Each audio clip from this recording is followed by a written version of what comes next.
Magandang araw sa inyong lahat. Ako po si May Lelebeth Duran at ngayon mayroon akong ibabahaging tula na pinamagatang Araling Panlipunan, ang kwento natin, ang kinabukasan natin. Sa bawat batang papasok sa paaralan, may tanong, may takot, may pangarap na nilalakaran. At sa dami ng araling kailangang pagdaanan, may asignaturang hindi lang petsa o bayani sa kasulatan, kundi kwento ng ating ugat at pinagmulan. Ito ang Araling Panlipunan, aral at pag-asa, aral at pagkakaisa, aral para sa kinabukasan.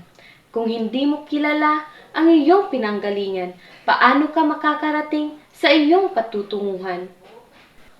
Sa AP may sandaling nagtuturo ang guro, kalayaan, revolusyon at hangganan ng mundo.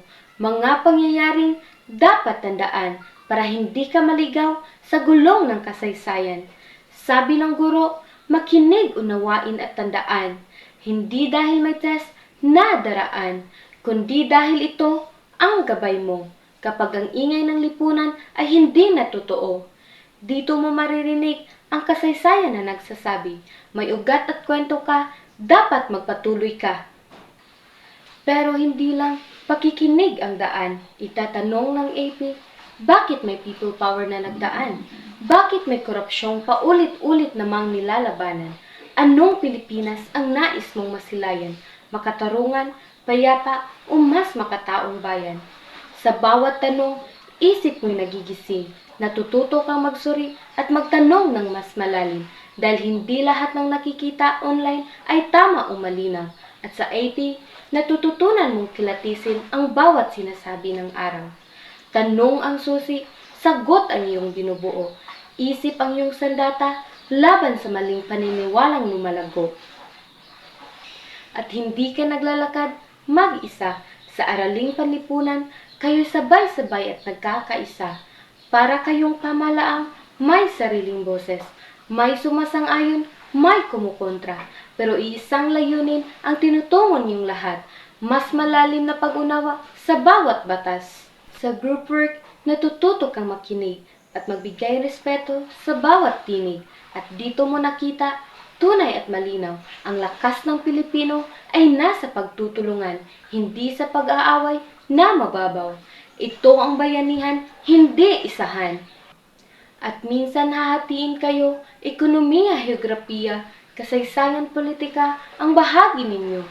Parang jigsaw puzzle na hindi mabuo kapag ang piraso mong hawak ay hindi mo isinasalo.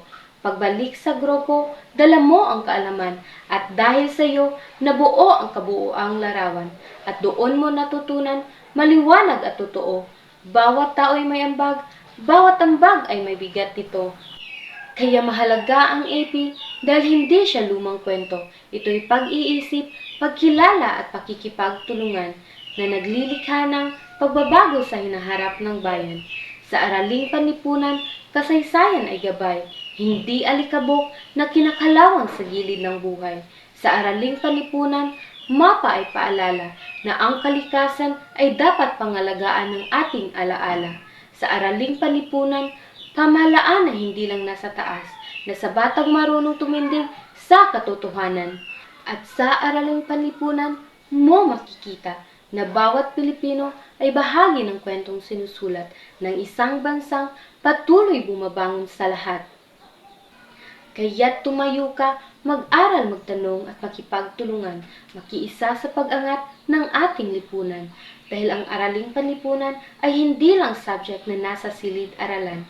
Ito ang ensayo ng puso't isipan para sa pagiging mabuting mamamayan. At kapag ang kabataan ay mulat at mapanuri, hindi lang sila pumapasa sa AP, ginagawa nilang mas mabuting bukas para sa buong lipi.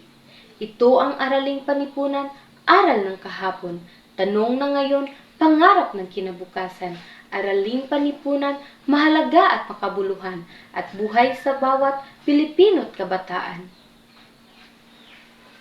Yun lamang po, at maraming salamat.